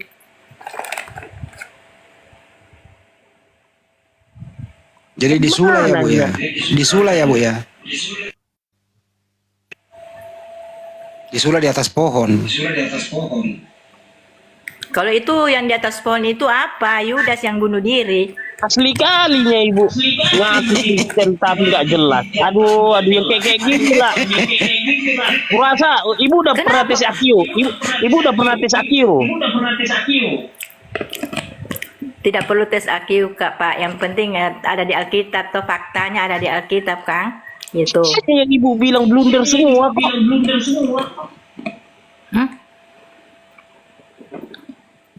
Ibu bilang Yesus gak mati di salib. Iya, Terus tapi ibu dia ngaku kan Kristen. memang bukan disalib, di satu tiang. Kalau disalib kan, kalau salib kan Pak itu kan dua tiangnya. Lawan Bu, lawan Bu. Ngerti nggak? Iya, terus lawan Bu, nggak apa-apa. Ibu gereja mana? Ibu gereja mana? Konsep ibu gereja mana Bu? Saya Protestan. Iya, Protestan itu Nasrani, Katolik sama Protestan. Iya, Ibu. Sinodenya di mana? Gemim. Ini. Gemim, gereja Minahasi di Gemim, tahu Gemim? Gereja Minahasa di Injili. Tapi saya sudah jarang masuk, hampir nyaris tidak masuk. Karena apa? Ya nggak bisa Tidak lah, sesuai orang dengan ibu bukan Alkitab. pengikut Yesus yang nggak masuk lah. Maksudnya saya sudah jarang masuk di gereja. Ya sama Hampir saya nyaris kayak tidak. saya Bu. Pas yang dibilang ibu nggak masuk, saya aja nggak masuk masjid ya karena saya nggak Islam gitu loh. Sama karena ibu nggak Kristen makanya. Tapi ibu ngaku-ngaku Kristen gitu loh. Saya Kristen, asli Kristen. Tapi pengikut Yesus, bukan pengikut pendeta. Aku masuk Bu. Wah mantap, skakmat itu. Skakmat itu. Iya, ibu nggak Kristen, ibu nggak Kristen, nggak pengikut Yesus. Ini aja Pak, kita tidak perlu kita mau mau berdebat. Tapi saya tanya sekarang Bapak, kalau Yesus itu Allah atau bukan? Ini adalah Elohim yang menciptakan langit dan bumi, Allah, ilahi. Yesus. Ya, Yesus itulah Allah. Aduh, itu sudah kita sudah tidak mau ngobrol dengan Bapak. Itu aja sudah, apalagi yang lain lebih salah lagi kalau Bapak mau jelaskan. Kan ada dasarnya Filipi 2:5-11. Yohanes 13 ayat 13. Yesus itu diutus oleh Allah. Kalau begitu kalau diutus berarti ada yang mengutus. Nah, di saat Yesus diutus ke bumi, berarti Allah masih ada di langit, ya kan begitu? Baca Filipi 2, 5 sampai 11 itu aja baca Ibu dulu. Aduh Pak, enggak perlu dibaca. Itu Kalau mau Bapak itu sudah jangan bilang dibaca Yesus itu Bu, itu Allah Mama. sendiri. Tuhan itu Tuhan mengosongkan diri itu Bu, jangan dibaca itu Bu. Kejar terus Bu, ada pengutus ada diutus, kejar Bu. Iya. Utus berarti ada yang mengutus. Ibu udah lama loh di Komal-Komal ini udah tahu saya. Ibu selalu mengaku Kristen. Ini Ibu udah lama. Iya, memang saya Kristen. Mana ada ajaran Kristen? Dibilang Yesus gak disalib, Mana? gak mati. Nah, saya tanya sekarang Pak, mana ada ajaran Kristen menganut Tritunggal, sedangkan tidak ada Tritunggal di Alkitab? Bagaimana Pak? Bilang Ya, apalagi itu kan- Bang Yesus itu Allah? Tidak masuk akal itu. Tak satu pun di Alkitab bilang, tak satu pun yang pernah melihat Allah. Nah, kalau Bapak pinter, jeli, nah waktu Yesus turun ke bumi kan dilihat oleh manusia, berarti dia bukan Allah. Allah tidak pernah mati, Yesus kan pernah mati, berarti Yesus bukan Allah. Baca Yohanes 13 ayat 13. Nah, Yesus saja bilang begini, sembahlah Allahmu, dia menekankan sembahlah Ya Allahmu. memang dia Berarti mengatakan jangan karena dia masih di bumi sembahlah Allahmu, dia Elohim itu. Artinya supaya tidak kepada Allah lain.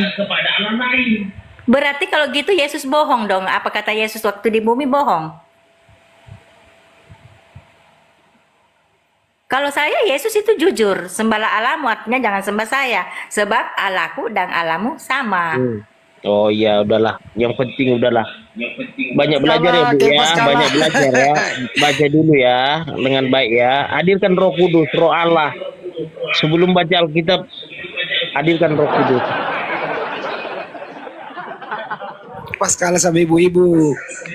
Ya gimana ibunya nggak baca firman dengan benar ya jadi begini kan?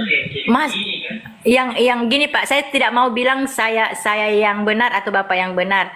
Kan ada penonton yang menilai, ya kan begitu? Bukan penonton ini jadi penilainya. Kalau ini cuma musuh ini. Dia yang komen ini kalau dibilang ibu bukan jadi ini tolak ukur kebenaran gimana sih? Betul Ibu itu, betul. Betul sekali Bu. Hanya orang gila yang ngomong bahwasanya yang mengutus itu sama dengan yang diutus, hanya orang gila Bu. Betul memang Bu. Bu, tanya Kepas Bu, pengutus dan diutus sama atau beda Bu? Tanya Bu. Mana Kepas? Apanya lagi? Udah jawabannya tetap Yesus adalah Tuhan. Gak usah lagi Bu. Nah, Masalahnya waktu gini loh Yesus kan- Bu. Kamu Ah, itu gini, Bu, jangan gampang sekali. ngaku Kan- Kristen gitu loh. Kamu begini Bu, Ibu mampu membohongi diri Ibu gitu loh. Pak, saya mau lihat KTP saya. Nggak perlu KTP. Ah. KTP itu bisa masih agamanya Kristen tapi dia Islam atau Islam tapi Kristen. Mana bisa kucluk, Jadi bagaimana nggak cara bisa lah, membuktikan? ngarang aja. Kalau Kenapa Kristen nggak ya bisa? Kristen, kalau Islam ya Islam. Ayo coba kau Ada bikin sekarang. KTP-nya mau bukti. Saya kasih tunjuk, mau nggak? Ya kasih, mana? Kapan kita ketemu? Supaya saya kasih tunjuk dia Kristen tapi Kasih agama sekarang. KTP-nya Islam. Ya kasih sekarang, mana? Nggak sekarang lah.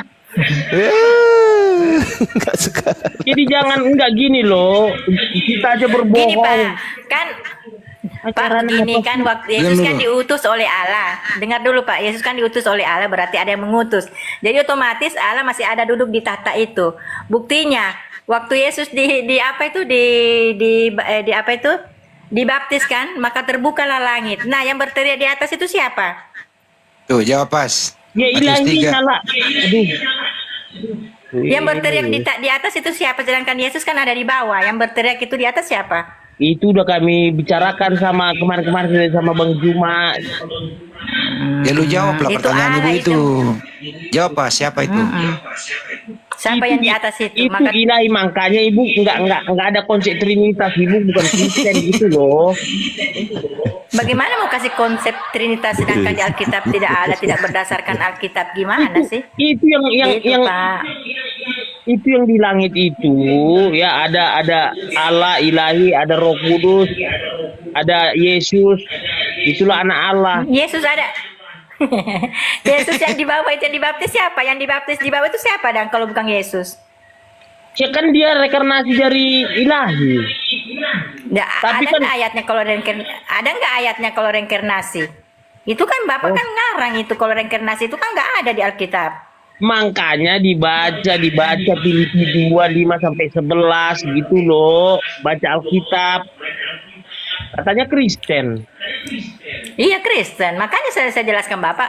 Ya, Waktu makanya Yesus dia dibaptis, mau kan membaca. Yesus kan ada di bawah. Terus yang berteriak di atas itu siapa? Inilah anakku yang kukasihi. Kan siapa itu yang berteriak kalau bukan Allah? Kan Allah itu dia yang mengutus Yesus ke bumi, kan begitu?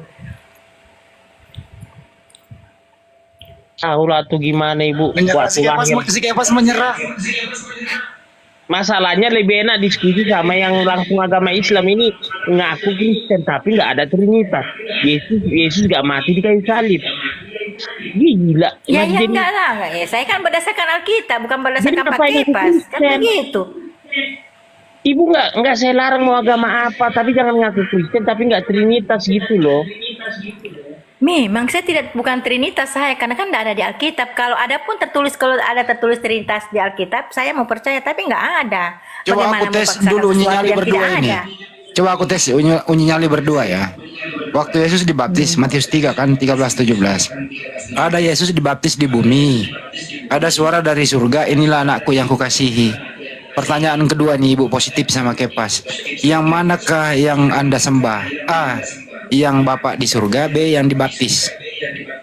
Ibu dulu. Kalau saya yang Bapak di surga, yang kalau saya. Oke, baik. Kepas, yang mana yang Anda sembah? Sama itu keilahiannya kan nggak hilang, dia ya Yesusnya yang mau disembah, ilahi itu. Yang mana yang dibaptis apa yang di surga? Itu sama-sama itu disembah. Sama-sama katanya Bu. Ya nggak sama lah. Ya nggak sama lah, Ibu nggak tahu Trinitas. Dia yang ya iyalah Pak, nggak sama Pak. Itu 100% tidak sama. Yesus itu diutus. Kalau yang Ibu mengutus bohong ya, Allah. iya mohon maaf ya Bu ya. Kalau Ibu bohong ya, ini lagi komal nih. Ini 4.000 orang mendengar. Ibu kalau Iya nggak bohong apa-apa, Ibu, nggak apa-apa. Ibu celaka ya. Ya, yang celaka saya tuh di situ. Saya tidak mau bilang kamu celaka atau saya, tapi Enggak, karena Ibu bohong enggak. Kita bertaruh masa sih mau ya. bohong?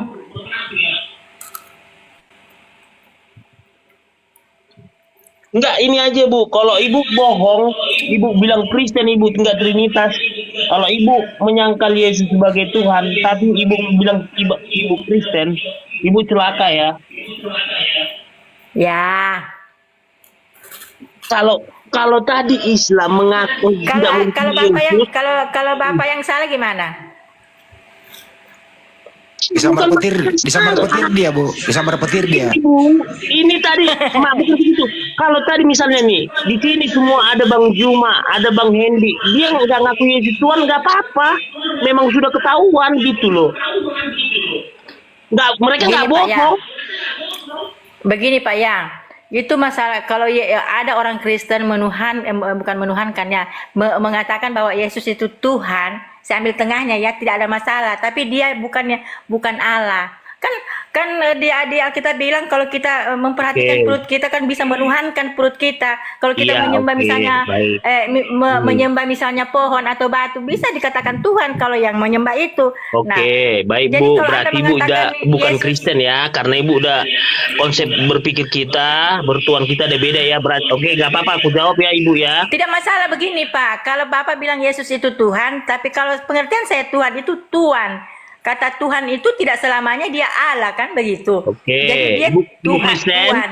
Ibu Kristen? Kristen Oke. asli. Asli. Ibu mengakui Yesus sebagai Tuhan? Dia Tuhan tapi bukan Allah. Ya, saya kasih ambil Konsep- tengahnya. Ya udahlah. Pokoknya itulah. Kalah si Udah, Kepas. Tuhan Kalah sama itu ibu-ibu. Tuhan itu Tuhan. Tuhan itu Pak sebenarnya itu Tuhan bukan Tuhan. Ya, berarti kan tahu kan? Berarti ibu bukan Kan Kristen. mungkin Nggak apa-apa. mungkin yang tulis ini percaya juga Tritunggal, makanya tulis Tuhan di situ. Begini loh, saya udah komal dua bulan ini. Kalau umat Muslim mengatakan itu sama saya no problem gitu loh, nggak masalah. Makanya saya tetap betah di komal karena memang beda keyakinan. Masalahnya ibu mengatakan Kristen gitu loh. Kristen memang, saya mau bilang Islam padahal saya bukan Islam, gimana sih?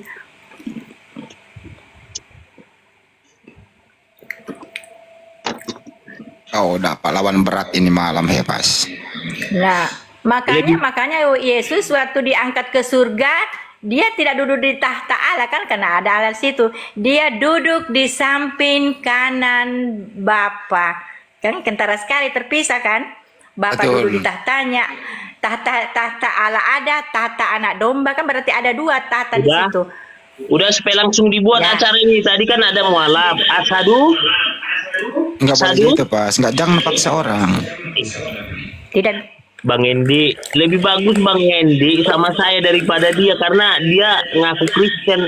Kalau Bang Hendi jelas, nyata. Kamu belum pernah dapat Pras Donald ya, ditabok lu pakai Bible kalau Pras Donald datang. Lebih aneh ini bandingannya yang saya ikuti komal benaran loh. Begini saja Pak, coba Bapak Kepas merenung, hilangkan itu, maksudnya pikiran Bapak murni, hilangkan, anggaplah Bapak Hilangkan tidak bintang kenal timur, Bu. agama. Bilang, Bu, bilangkan hilangkan bintang timur Lucifer gitu bilang. Iya, hilangkan dulu itu bintang timur dengan Jangan Tritunggal. ajar-ajari Bang Hendi, nggak tahu dia itu Bang Hendi, nggak tahu ibu ini. Bang Hendi jangan diajar-ajari. Enggak betul itu Pak.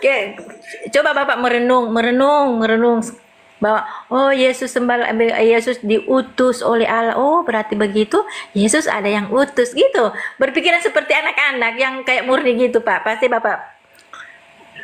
Iyalah, kembali kepada ibu lah. Artinya ibu udah mengatakan itu Yesus bukan Tuhan tapi agama ibu Kristen, nanti ya pembalasannya kepada ibu lah nanti. Iya, masa sih saya mau bohong?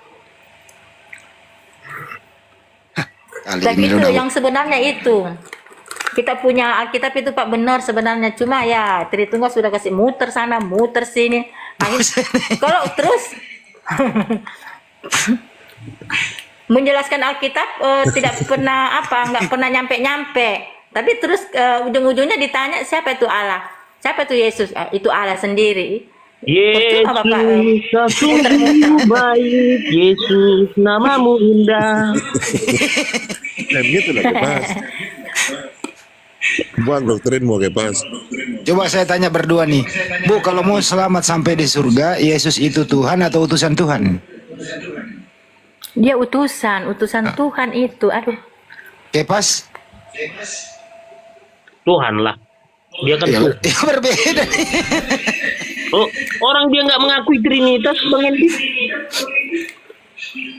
Begini, makanya saya bilang begini, saya ambil tengahnya. Tidak ada masalah mau panggil Tuhan, tapi dia bukan Allah, bukan yang maha kuasa.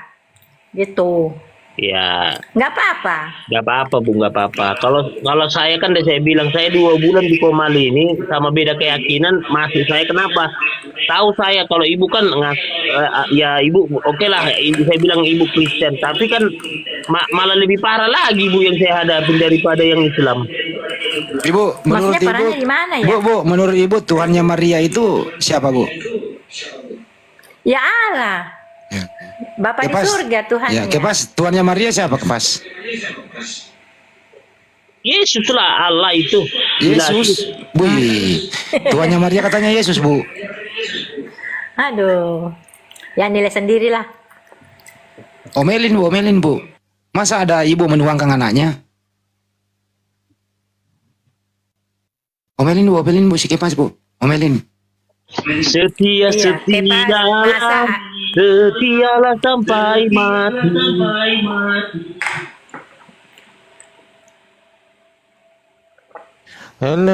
Menjadi sakatonik ABC. Maria kan kalau Maria mengandung Allah, berarti Maria lebih hebat dari Allah kalau begitu. Gimana tuh pas? Jawab pas. Oke, baik. Oke. Dari kata-kata ibu ini sebenarnya ibu nggak Kristen lagi sebenarnya. Oke. Apa yang disampaikan ibu itu tidak saya bilang juga salah. Kenapa? Secara ke manusia kita memang tidak logika. Kenapa sih ini anak dilahirkan, Iya. terus merasa Tuhan? Iya. Nah ini kan manusia kan dari bilang Ustadz Hanafi tadi, kalau ada tadi Kepas yang membilang kau Tuhan, gimana? Ya ku bilang, ku masukkan dia dalam karung, ku buang dia ke dalam laut karena ngaku-ngaku Tuhan, kan gitu. Ini kan konsep cara berpikir manusia. Kalau berpikir monyet gimana? Ya lebih parah lagi, itu nggak punya roh. Jadi anaknya Maria Tuhan ya? Iyalah. Anaknya Maria Tuhan katanya, Bu.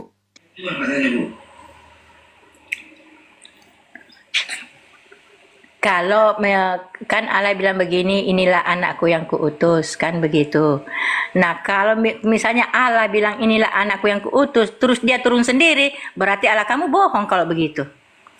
Ya nggak apa-apa. Kalau ibu bilang nggak Kena apa-apa. lagi sih Kepas. Makanya saya bilang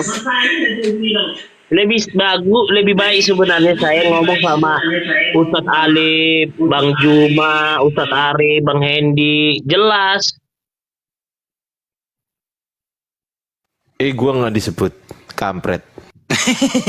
Bang Ardiansa, bukan Bang Kores. Artinya gini, maksudnya ketahuan loh, kayak seperti gini. Kita melawan Belanda penjajah jelas daripada bangsa kita sendiri gitu, nggak ketahuan. Ngaku-ngaku abdi negara tapi korupsi. Kira-kira begitulah ibu sekarang ini posisinya. Mungkin cuma Bapak yang beberapa orang di sini mungkin cuma Bapak yang ngomong begitu karena Bapak tidak mau terima yang kenyataan. Ya makanya kan udah saya bilang, Bu, ibuku yang cantik, yang baik, kan udah saya bilang sama ibu, kalau Islam pun ibu nggak masalah atau Konghucu Buddha, tapi masalahnya Kristen itu konsepnya Trinitas, Allah Bapa, Putra dan Roh Kudus, itu loh Bu. Saya nggak menyalahkan Iya, ibu ayatnya kalau di mana? Islam Pak, saya tanya Buddha, ayatnya di Hindu. mana? Ayatnya di mana itu? Kalau ada ayatnya saya mau percaya. Kan enggak ada kan? Ada ayatnya nggak itu? Nggak ada kan? Ada Bu di konsili, Bu, konsili Nicea. Ya. Jadi saya rasa Pak Kepas juga harus merenung bahwa Alkitab kita itu adalah kebenaran. Jadi apa yang dikatakan dalam Alkitab itu benar. Yesus berkata benar, Allah berfirman itu benar. Tapi yang saya lihat Bapak ini tidak percaya Allah dan Yesus malah. Karena apa yang Allah sampaikan, apa yang Yesus sampaikan, Bapak selalu bilang, oh begitu, begini. Selalu berdalih. Gitu. Yesus Kalau itu saya enggak. Allah. Aduh. Di mana Yesus itu Allah? Bukan. Yesus itu utusan Allah. Allah tidak pernah berubah. Ada kan di Alkitab kan Allah tidak berubah. Tuhan Maksudnya Yesus tidak berubah jadi tidak manusia. berubah, tidak berubah, Itu tidak berubah. Tuhan Yesus tidak berubah, tak berubah selama-lamanya. Kalau tidak berubah berarti dia manusia dong. Maksudnya Iya dong. itu lagunya itu Bang Hendi, dia dari menciptakan dunia jagat raya sampai hari kiamat nanti tidak berubah, makanya akulah Alfa dan Omega. Berubah dia. Pas dilahirkan masih bayi, giliran udah 30 tahun udah dewasa, berubah dia. Iya Bu ya, berubah ya Bu ya. ya. Tadinya nggak bisa jalan, lama kelamaan bisa jalan. Tadinya nggak bisa lari, lama kelamaan lari. Ibu Tadinya memang nggak asli bisa. lahir dari Kristen ya Bu ya, lahir dari Kristen, dari lahir. Ya. Dibesarkan Kristen juga terus, Ya. rajin gereja. Tapi kan seraya kita sekolah, seraya kita besar kan Pasti Ya. kan kalau anak-anak kan orang tua kita anut ya kita ikut-ikut saja. Tapi seraya besar kan kita bisa berpikir kan, oh kok bisa bilang Yesus itu Allah? Yesus kan itu diutus oleh Allah. Kalau dia Allah, kenapa dia itu kan dia kan dicobai Allah kan di Alkitab bilang tidak satu pun yang bisa mencobai Allah kan. Nah, karena setan itu tahu Yesus itu bukan Allah, makanya dia cobai.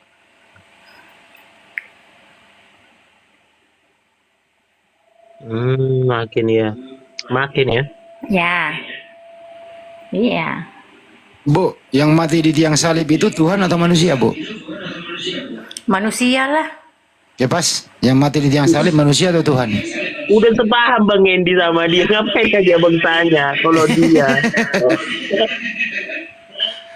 Bang Endi. Dia kan sempat hampir apa kan Yesus kasihan waktu dia dia kan sempat ada kekecewaan bahwa dia Allah mengapa engkau meninggalkan aku kan begitu kan? Iya betul Bu. Kalau di surga itu Bu, Yesus itu masih anaknya Maria ya? Ya, tetaplah masih dia yang melahirkan dia kan? Pintar Ibu ini. Coba tanya Kepas Bu. Pasti jawabannya beda. Pas, lu tanya Kalau Ibu. Kepas, Literal bumi katanya. Bu, Kepas itu Yesus di surga masih anak Maria ya? Ya gimana? masihlah dia kan. Tidak bisa, itu sejarah kan sejarah membuktikan itu bahwa itu bukan bohong. Kita mau bohong lagi. Itu sejarah membuktikan bahwa Yesus lahir dari kandungan Maria. Pas lu kejawab Ibu ini, itu masih anak Maria atau bukan lagi? Nggak bisa lagi Bunda Maria mengaku ketika Yesus sudah bangkit naik ke sorga, nggak bisa lagi Bunda Maria mengklaim yang di sorga itu Allah itu anaknya. Dia hanya perantara sementara. Ada nggak ayatnya? Kalau ada ayatnya saya percayalah. Kalau Kefas punya ayat itu boleh saya bisa percaya. Ya baca Ada nggak ayatnya bilang begitu? baca Filipi 2:5 sampai 11. Coba baca. Enggak, yang di surga ini menurut Kepas Bu, anak Maria udah hilang. Menurut Kepas, anak Maria udah hilang katanya. Kan kalau dia di bumi, kalau dia di surga tetap Yesus kan? Namanya kan tidak berubah, tetap Yesus. Betul, pintar Ibu ini. Ya. Kena lo pas di sini. Apa-apa. Kena lo sama Ibu lo. Aduh, udah Bang Endi aja lah yang bicara. Kalau ibu ini udah lebih parah dari Bang Endi. Loh, Ibu ini masuk akal loh. Ini anak orang jangan dihilangin Pas. Menurut Ibu ini tetap anak Maria dong di surga. Kalau Kepas, Kepas mengatakan anak Maria udah hilang. Bukan lagi anak Maria itu Bu, kata Kepas. Ya. Biarlah Kepas berhalusinasi. Halusinasi.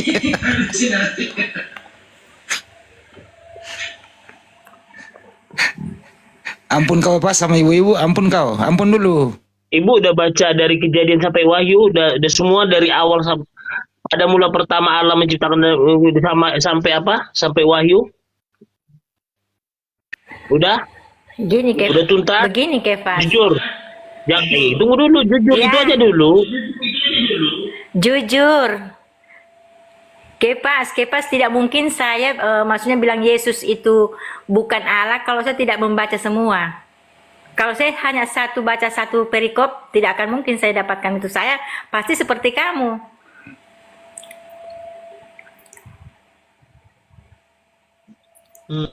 Masalahnya beda ya cara berpikir ini. Nyerah dia. Masalahnya Kapok dia beda. Kepas. Nyerah ya. Nyerah Pas. Atau tes dulu, tes kejujuran. Ibu sama Kepas, menurut Ibu sama Kepas yang menciptakan alam semesta ini A. Bapak, B. Yesus. Yang menciptakan siapa Bu? Bapak. Kepas? Satu kesatuan itu Yesus itu Allah. Kesatuan. Dia kan nggak percaya Trinitas. Bang Handi, aku mau tanya dong Bang Handi. Iya. Kalau menurut ibu sama Kepas nih berdua ya. Yesus itu pencipta alam semesta bukan? Iya. Berarti yang pencipta alam semesta Yesus ya, betul ya? Iya. Oke, kalau ibu? Kalau Yesus bukan pencipta alam semesta, yang pencipta oke. alam semesta itu Oke. Allah. Allah. Siap.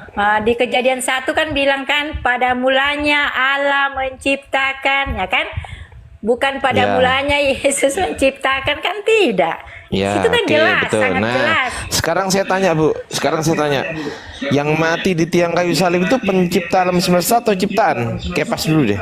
Ciptaan. Nah, ciptaan Ibu cepat. Kalau Kepas? Dia Elohim Yahweh. Nah, nggak nyambung kan? Masa pencipta mati? Aku tanya yang mati di tiang kayu salib itu pencipta atau ciptaan? Bingung Bu dia Bu. Ayo Pas. Ya itulah tadi. Iya. Iya, yang mana? Pencipta mati berarti. Enggak lah, kan dagingnya aja yang mati. Ilahinya kan di sorga. Dagingnya tuh Yesus bukan?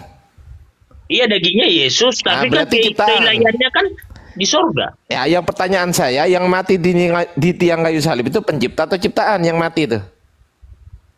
Dagingnya aja yang mati, tapi kan Iya, keilahiannya dagingnya tuh ciptaan atau pencipta? nggak ada mati pencipta. Bagaimana mati Oh, Allah? ya udah, berarti yang mati di tiang kayu salib itu ciptaan ya? Bukan masalah ciptaan ini. Coba, ini bukan masalah atau nggak masalah. Pertanyaan saya, yang mati di tiang kayu salib itu apakah A, pencipta, B, ciptaan, yang mana?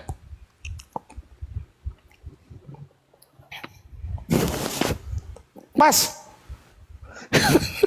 Filipi 2:5 sampai 11 itu jawabannya. Enggak, saya nggak tanya itu. Pertanyaan saya, yang mati di tiang kayu salib itu A, pencipta, B, ciptaan, yang mana? Itu enggak pertanyaannya nggak bisa dijawab. Iya. Tapi ibu bisa menjawab. Coba tanya ke ibu Pak Biasa. Tanya ke ibu coba. Iya, gimana Bu? Pertanyaannya, Itu tadi, yang mati di tiang kayu salib itu pencipta alam semesta atau ciptaan?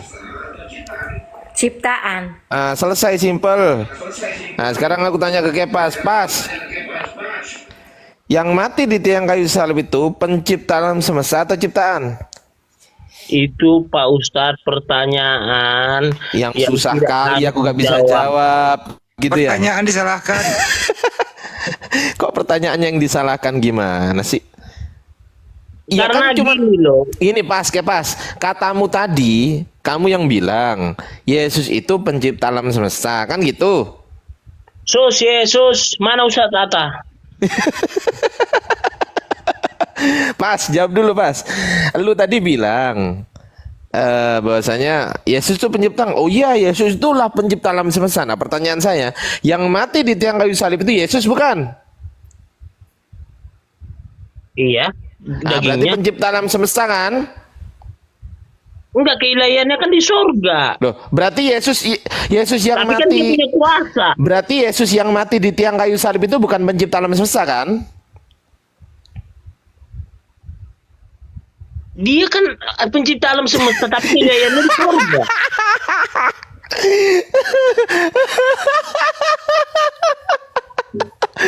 Ya Allah, astagfirullahaladzim. Gurunda mau masuk nggak? Gurunda semua.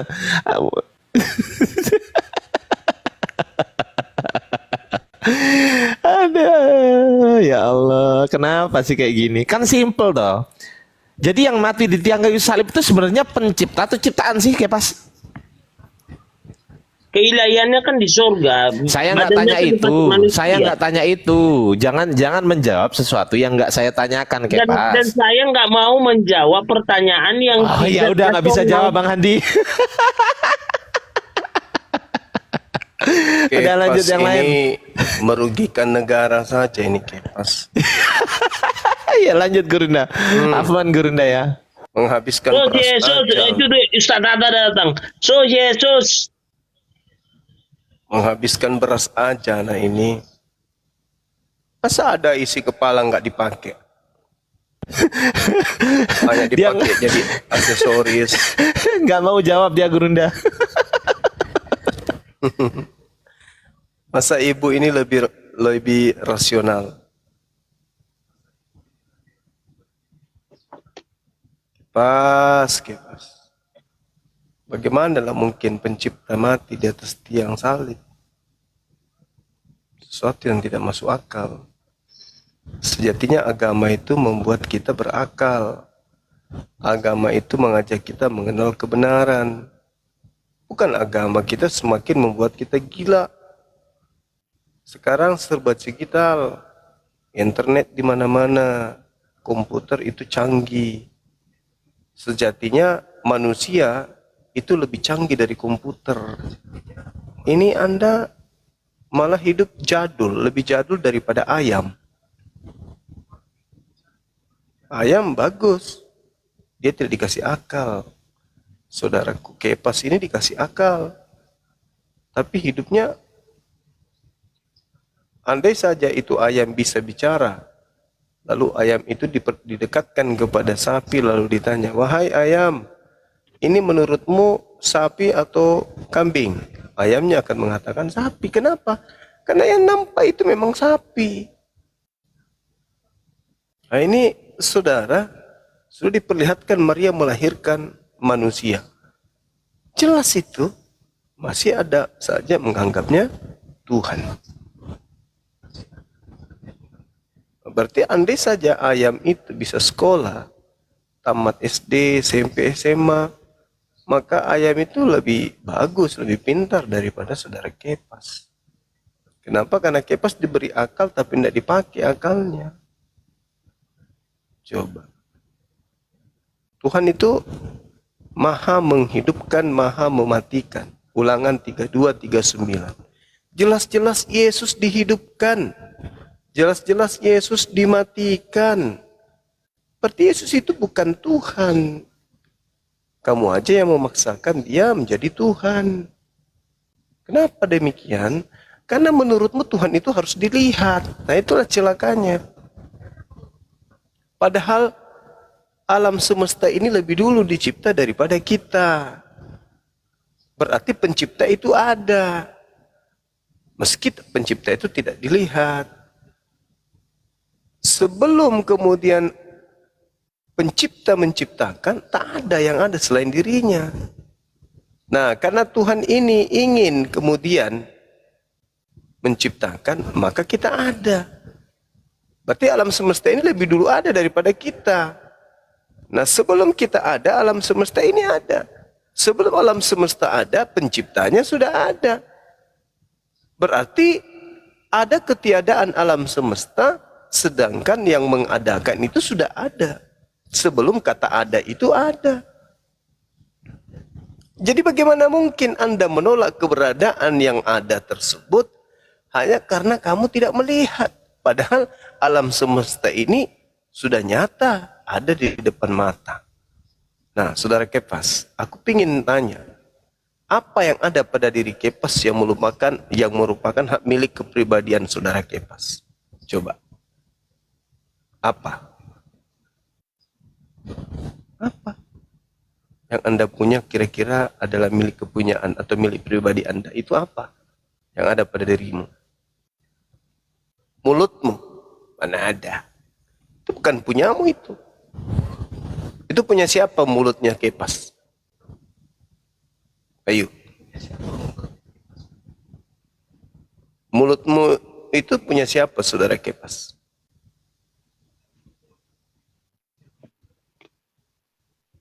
Saudara Kepas. Hal sebenarnya itu nggak perlu dipertanyakan hal itu sebenarnya. Loh kok nggak perlu? Saya tanya, mulutmu itu punyamu. Elohim lah, Yahweh. Ah, Elohim yang punya kan? Kamu pernah melihat Elohim itu? Ya nggak pernah. Nah, nggak pernah.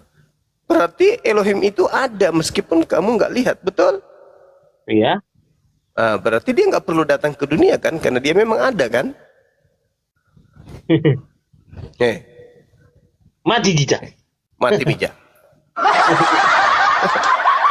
Itulah yang disebut iman. Percaya adanya Allah meskipun kita tidak melihat.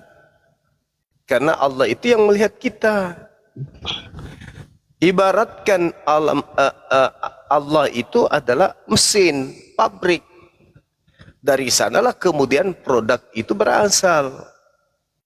Produk dan pabrik itu beda. Produk itu keluar dari mesin. Mesin dan produk itu berbeda. Nah, sedangkan kalau Anda mengatakan Yesus itu adalah Tuhan, berarti Anda mengatakan mesin itu adalah produk. Berarti Anda mengatakan yang keluar dari keran air itu adalah keran air. Yang keluar dari mulut Anda itu adalah mulut. Gimana ceritanya? Yang keluar dari mulut Tuhan itu bukan Tuhan. Yesus keluar dari mulut Tuhan. Berarti Yesus bukan Tuhan. Alam semesta ini semuanya berasal dari mulut Tuhan. Sesuai Yesaya 55 nomor 11. Jadi kalau Yesus itu Tuhan, berarti alam semesta ini juga adalah Tuhan. Tapi karena alam semesta ini bukan Tuhan, maka Yesus juga bukan Tuhan. Orang yang menuhankan Yesus itu hanya manusia cupu. Yang tidak berfungsi maksimal otaknya dikarenakan jebakan perangkap yang dipasang oleh gereja supaya orang-orang menyetor 10% dari penghasilan sebulan. Pendeta Anda dudukkan, coba kita tanya-tanya tentang keimanan. Pendeta tidak berani. Iya betul-betul.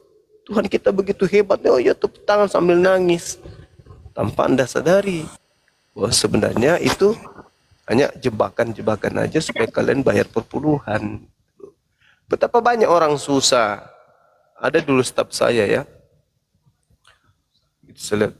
Pekerjaanmu udah selesai? Belum, Pak. Terus kenapa kerja yang lain? Ini lebih penting, Pak. Apa itu? Lihatlah nama-namanya itu. Di situ nama. Ada Marta, Martinus, Peter, Markurius, Venus, Markus. Ya, Tandi Linting, Mingkondok, Diobela. Ada semua namanya. Ini apa ini? Anu, Pak, yang belum setor perpuluhannya. Pak Pendeta sudah tanya. Terus apa hubungannya denganmu? Saya ditugasi, Pak, untuk menceklis jemaah-jemaah yang belum setor. Wih, kerja sampingan ini. Iya, Pak. Terus ini teman-teman yang satu gereja dengan kamu, yang cleaning service, office boy, mereka juga masukkan perpuluhan. Iya, Pak, wajib. Loh, jadi bagaimana kalau mereka tidak punya uang? Nah, itu, Pak, pasti malu-malu, Pak. Saya bilang, oh gitu caranya. Nah, kalian ini sebenarnya itu terjebak di situ. Padahal perpuluhan itu hanya untuk suku Lewi. Dari sini aja kalau kalian ingin sadar, kalian bisa meninggalkan itu. Karena perpuluhan itu tidak ada kewajibannya, tidak ada perintahnya untuk Kristen. Perpuluhan itu hanya suku Lewi saja, Bani Israel. Nah, karena ada iming-iming perpuluhan di sana, sehingga agamamu itu masih kencang. Andai tidak ada perpuluhan di sana, siapa yang mau menceritakan Bible kayak begitu coba? Jelas-jelas manusia Yesus dibilang Tuhan. Pendeta mana yang mau kalau tanpa perpuluhan mau mengajar kayak gitu? Untuk apa? Memperbodoh diri. Tuhan kita Maha Kuasa datang di muka bumi ini untuk mati terus dosa-dosa kita. Kalau tidak ada perpuluhan yang menguatkan ajaran seperti itu, mana ada bisa berdiri? Nggak mungkin. Apa? Siapa yang mau mengajar orang-orang yang kemudian tidak memberikan apa-apa? Sementara yang mengajar ini tahu, sadar bahwa ini tidak betul, tidak rasional. Tapi di situ ada perpuluhan, maka semangat yang mengajar, yang diajari juga manggut-manggut aja. Yang penting ada keselamatan. Itu loh, Saudara Kepas. Saudara Kepas bayar perpuluhan? Nggak pernah saya bayar perpuluhan. Kenapa bisa? Biasa, ya kan nggak ada di perjanjian baru ditekankan itu. Tapi teman-teman yang lain? Ya kan itu kan nggak paksaan. Kalau apa ya dia seikhlasnya, ya silakan. Berarti bukan perpuluhan lagi dong namanya. Ya itu kan kerelaan, ikhlas. Kalau perpuluhan itu bukan kerelaan, yang namanya perpuluhan 10% dari penghasilan. Kalau kamu tidak memberikan perpuluhan, berarti kamu tipu gerejamu, atau tipu pendetamu.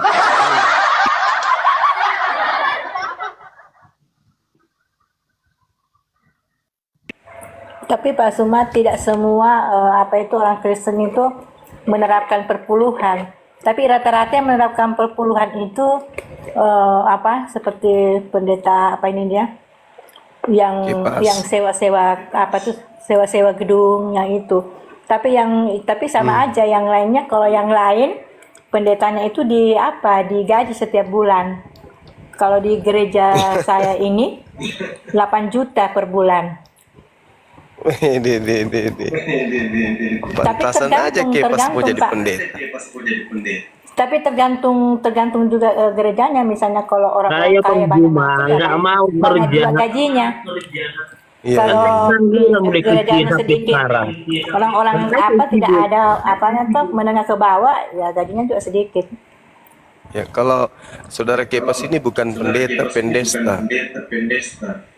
Pendoti dia. Pendeta. Bahaya Kepas. Dibilang itu pendoti. Gimana ini Bang Andi? Di mana ada tuh pendoti itu peramal. Pendoku. Bertobatlah karena peramal. kerajaan Allah sudah dekat. Buset dah. Hai domba-dombaku yang tersesat, marilah kepadaku. Akulah. Aku Udah jelas apa? kan? Aku salah. Jalan apa? kebenaran dan Salah. hidup yang kekal. Hai domba-dombaku yang tersesat, akulah bintang timur, gitu. Lucu Anda, akulah jalan. Ya, udah tahu dia jalan. Kenapa kau jadikan tujuan? Bodoh ini anak. Pintar ini anak. Jalan menuju Monas bukan Monas, Kepas. Tidak ada satupun yang bisa masuk dalam kerajaan Tuhan kalau tanpa melalui aku. Itu ucapan Yesus kepada Bani Israel yang menolak dia. Karena mereka mengaku ya kami ini anak-anak Abraham. Kami ini adalah pengikut Nabi Musa. Yesus mengatakan, oh no, itu samanya Musa. Sekarang samanya aku. Tidak ada yang bisa sampai kepada Bapa kalau tanpa melalui aku. Nah, Anda bukan hidup di zaman Yesus, kok Anda mengaku, merasa Iya Yesus. benar, kata Bang Juma itu benar, itu dikatakan kepada Bani Israel. Tapi Iya. kenapa dikatakan hal begitu? Karena mereka bebal. Iya, mau bebal kek, mau taat kek, intinya Yesus diutus untuk mereka. Ente siapa rupanya? Ya pengikut Yesus. Hey! Waspadalah kepada serigala yang nyamar sebagai domba. Itulah Anda. Anda bukan Bani Israel. Yang disebut domba itu cuma Bani Yakub. Baca Yeremia 50 nomor 17. Yang disebut Bani Yakub itulah domba. Anda bukan Bani Yakub. Ayo. Berarti Anda penyamar. Pantas saja Anda diusir nanti sama Yesus. Karena Anda nyamar-nyamar jadi pengikutnya.